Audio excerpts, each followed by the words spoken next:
Hello everyone.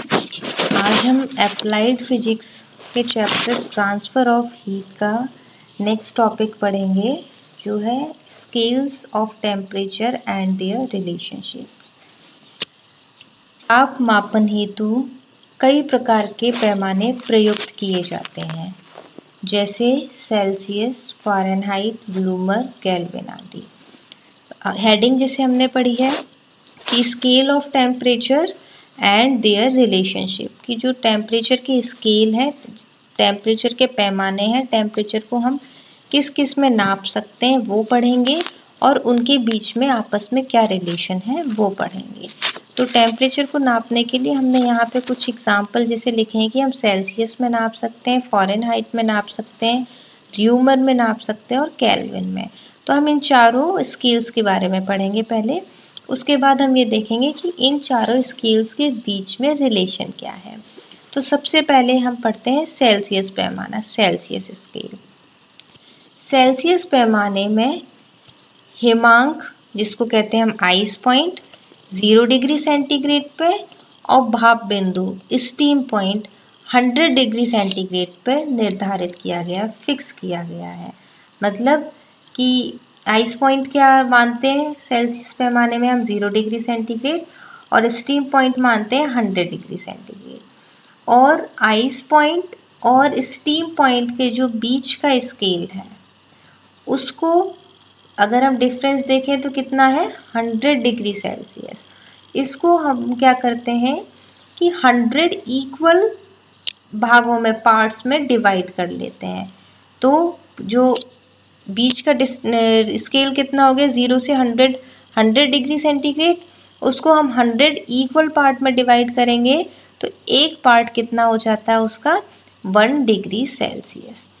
और Celsius पैमाने में अगर हम टेम्परेचर को नापते हैं तो उसको हम किससे लिखते हैं, डिग्री सेंटीग्रेड से। ओके, मीन्स कि सेल्सियस पैमाने के बारे में अगर हमें लिखना है तो हम सीधे ये बताएंगे कि उसमें आइस पॉइंट 0 डिग्री सेंटीग्रेड होता है, स्टीम पॉइंट 100 डिग्री सेंटीग्रेड होता है, और आइस पॉइंट और स्टीम पॉइंट के जो बीच का डिफरेंस है उसको 100 इक्वल पार्ट्स में डिवाइड कर देते हैं, और जो इक्वल पार्ट 100 डिवाइड किए उसके एक पार्ट को क्या कहते हैं हम, 1 degree Celsius, 1 degree centigrade. Next हम पढ़ते हैं फ़ारेनहाइट पैमाना, फ़ारेनहाइट स्केल। उसमें क्या है, फ़ारेनहाइट पैमाने में हिमांक आइस पॉइंट को 32 डिग्री फ़ारेनहाइट पर और स्टीम पॉइंट, भाप बिंदु को 212 फ़ारेनहाइट पर निर्धारित किया गया है।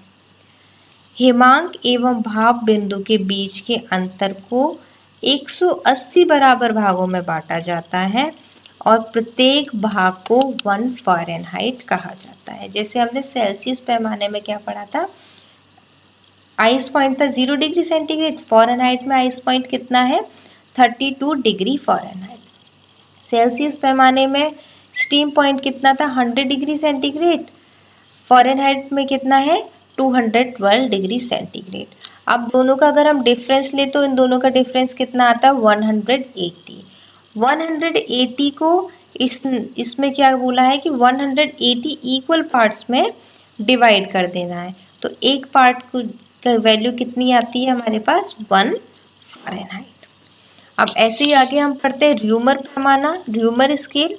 र्यूमर पैमाने में हिमांक को 0 डिग्री सेंटीग्रेड पे और भाप बिंदु को 80 डिग्री र्यूमर पर निर्धारित किया गया है, और ये 0 डिग्री र्यूमर और 80 degree rumour means ice point और स्टीम पॉइंट के जो बीच का डिफरेंस है उसको इक्वल 80 पार्ट्स में डिवाइड किया गया है, और जो एक पार्ट आया उसको हम क्या कहते हैं, 1 डिग्री र्यूमर। और लास्ट जो हम पढ़ेंगे वो है केल्विन पैमाना। केल्विन स्केल में क्या है, आइस पॉइंट को 270 केल्विन सेट किया गया है, और भाप बिंदु को, स्टीम पॉइंट को 373 डिग्री केल्विन पर निर्धारित किया गया है। इन दोनों का डिफरेंस अगर ले तो हम देखेंगे कितना है, 100 केल्विन, और उस 100 केल्विन को 100 इक्वल पार्ट्स में डिवाइड कर देंगे तो जो एक पार्ट है वो क्या होगा, उसका 1 केल्विन।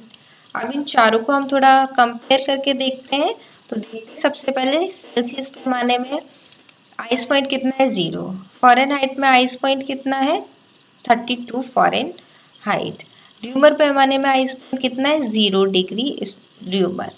केल्विन पैमाने में आइस पॉइंट कितना है, 273 केल्विन। सेल्सियस पैमाने में स्टीम पॉइंट कितना है, 100 डिग्री सेंटीग्रेड। फ़ारेनहाइट पैमाने में कितना है, 212 डिग्री फ़ारेनहाइट। और र्यूमर पैमाने में 80 डिग्री र्यूमर। केल्विन पैमाने में कितना है, 273। और एक और चीज कंपेयर करके देखते हैं कि इनको कितने भागों में बांटा गया है। सेल्सियस पैमाने को क्या है, दोनों के बीच के डिफरेंस को इक्वल 100 पार्ट्स में डिवाइड किया गया है। फ़ारेनहाइट में इक्वल 180 पार्ट्स में डिवाइड किया गया। और र्यूमर पैमाने में, र्यूमर स्केल में इक्वल 80 पार्ट्स में डिवाइड किया गया है। और केल्विन पैमाने में इक्वल 100 में डिवाइड किया गया है। नेक्स्ट हम पढ़ते हैं कि इनके बीच में रिलेशन क्या है। रिलेशन निकालने के लिए हम क्या करेंगे, पहले हम सेल्सियस पैमाने की बात करते हैं। आइस पॉइंट कितना था, 0 डिग्री सेंटीग्रेड। हम पहले रिलेशन निकाल रहे हैं सेल्सियस स्केल में और फ़ारेनहाइट स्केल में। तो हमने क्या किया, सबसे पहले दोनों के क्या लिखे, आइस पॉइंट। तो सेल्सियस पैमाने में कितना है, 0 डिग्री सेंटीग्रेड।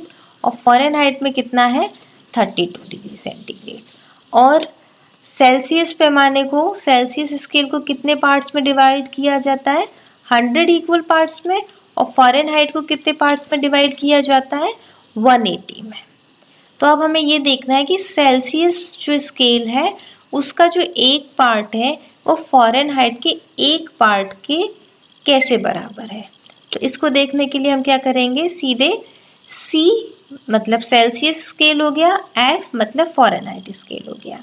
तो सेल्सियस स्केल को हमने यहाँ से C लिखा है और इसका आइस पॉइंट कितना था, 0 डिग्री सेंटीग्रेड। तो इसमें से 0 माइनस कर दो तो कोई फर्क नहीं पड़ेगा, इसलिए हमने लिखा C। और इसको कितने पार्ट्स में डिवाइड किया गया, 100 पार्ट्स में। तो हमने एक पार्ट निकालने के लिए क्या किया, उसको 100 से डिवाइड कर दिया। तो ये आ गया हमारे पास सेल्सियस का। अब हम फ़ारेनहाइट के एक पार्ट को निकालते हैं। तो फ़ारेनहाइट को हमने स्केल को लिखा है हमने F। और इसका आइस पॉइंट कितना है, 32 डिग्री फ़ारेनहाइट। तो हमने किसको क्या किया, इसमें से 32 डिग्री माइनस कर दिया। तो ये यहाँ पे 0 पे आ जाएगा। और इसको हमको पता है फ़ारेनहाइट स्केल में आइस पॉइंट और स्टीम पॉइंट के बीच के पार्ट को कितने इक्वल पार्ट्स में डिवाइड किया गया, 180 में। तो हमने यहाँ से इसको 180 से डिवाइड कर दिया। तो हमें यहाँ से क्या रिलेशन पता चला कि सेल्सियस जो स्केल है उसमें एक पार्ट फ़ारेनहाइट के एक पार्ट के कैसे बराबर होगा। नेक्स्ट हम निकालते हैं सेल्सियस स्केल में और र्यूमर में। तो वापस हम वही चीज़ नोट करेंगे, सेल्सियस स्केल पे जो आइस पॉइंट है कितना है, 0 डिग्री सेंटीग्रेड। और र्यूमर में कितना है, 0 degree centigrade. Okay, next Celsius को हमने कितने पार्ट्स में डिवाइड किया था, 100 में। और र्यूमर को कितने में किया था, 80 में। अब रिलेशन निकालना होगा तो हम कैसे निकालेंगे, वापस C को सेल्सियस और र्यूमर स्केल को R। C में से 0 माइनस करेंगे हम तो वापस आया C। और कितने पार्ट्स में डिवाइड किया था, 100 में। तो ये क्या आ गया, 100। ये हो गया सेल्सियस पैमाने का एक भाग, एक पार्ट। वो कैसे रिलेट करेगा, र्यूमर में क्या है, आइस पॉइंट 0, R में से 0 माइनस करेंगे तो R आ गया। और कितने पार्ट्स में डिवाइड किया गया था, 80 पार्ट्स में। तो हमने यहाँ पे 80 से डिवाइड कर दिया। इसको अब पता चल गया कि दोनों का एक पार्ट कैसे इक्वल होगा। ये हो गया हमारा इक्वेशन नंबर 2। अब नेक्स्ट हम निकालते हैं सेल्सियस पैमाने में और केल्विन पैमाने में।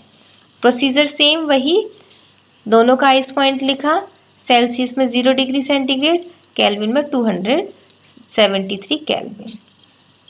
सेल्सियस को 100 इक्वल पार्ट्स में डिवाइड किया था, केल्विन को भी 100 इक्वल पार्ट्स में डिवाइड किया था।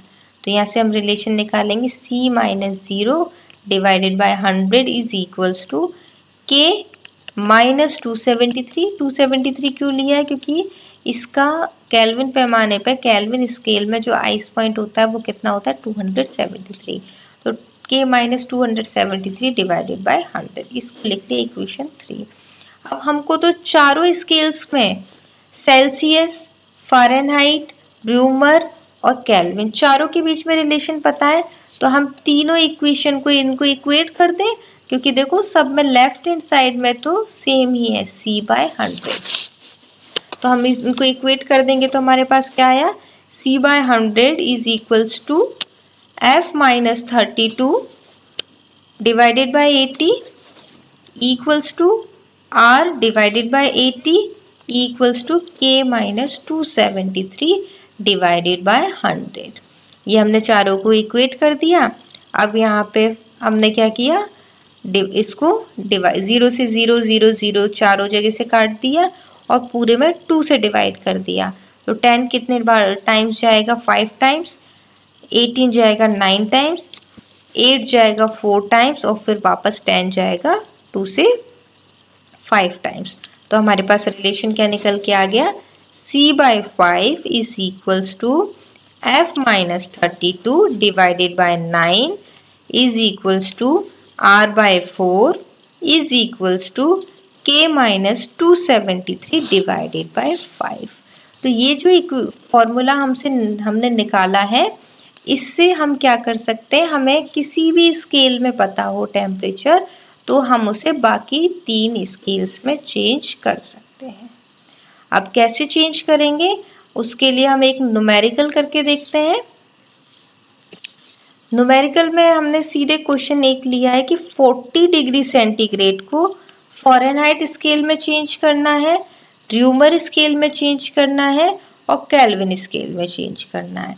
तो हम अब करके देखते हैं कि हम इसको कैसे चेंज कर सकते हैं इस फॉर्मूले की हेल्प से।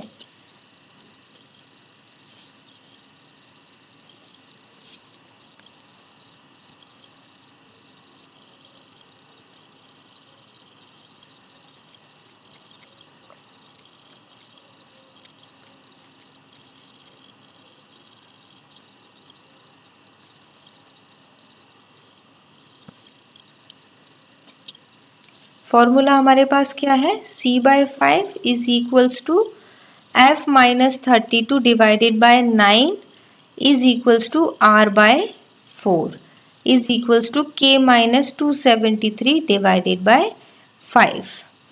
अब सेल्सियस स्केल में हमको पता है क्या है वैल्यू, 40 डिग्री सेंटीग्रेड।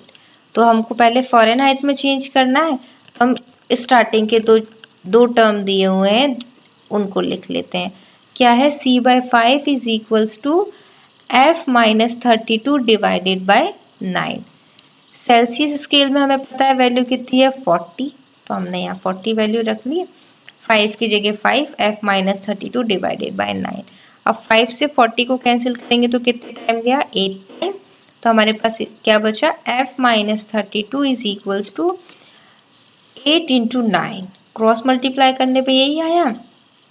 आगे सॉल्व करेंगे तो आएगा F minus 32 is equals to 72, और यहाँ F में से 32 माइनस हो रहा है, इक्वल किधर जाएगा तो प्लस हो जाएगा। तो हमारे पास क्या आया, F is equals to 72 plus 32 and is equals to 104 degree Fahrenheit. अब हम इसको ऐसे चेंज करते हैं, र्यूमर में चेंज करके देखते हैं। तो क्या फॉर्मूला लगाया हमने, C/5 is equals to R/4। C की वैल्यू हमें पता है कितनी है 40, 40 रखी, 5 से कैंसिल की तो क्या आया 8 is equals to R/4। Cross multiply करेंगे तो हमारे पास क्या आया, R is equals to 8 into 4 is equals to 32 degree Reaumur. और नेक्स्ट हम क्या करेंगे, केल्विन में चेंज करेंगे। तो केल्विन के लिए हमने क्या लिखा है, C/5 is equals to K minus 273 divided by 5। C की वैल्यू है 40, हमने वापस 40 को रख के कैंसिल किया, हमारे पास क्या आंसर आया,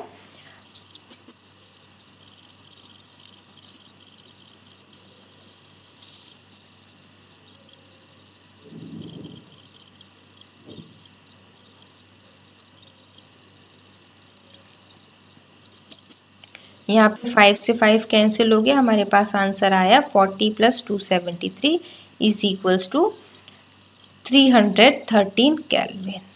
अब एक बार हम वापस देख लेते हैं हमने इस लेक्चर में क्या पढ़ा।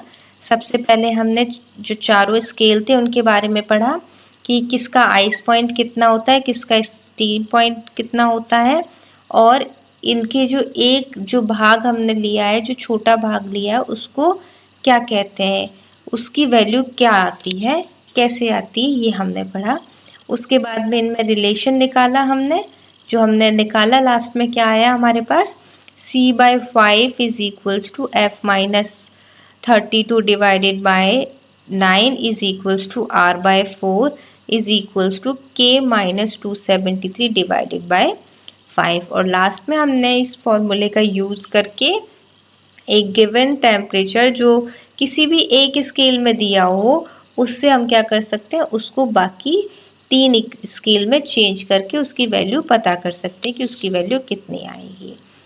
नेक्स्ट लेक्चर में अब हम पढ़ेंगे कि जो हमारे थर्मामीटर है उसके बारे में, कि थर्मामीटर की वर्किंग कैसे होती है, कौन कौन से थर्मामीटर होते हैं।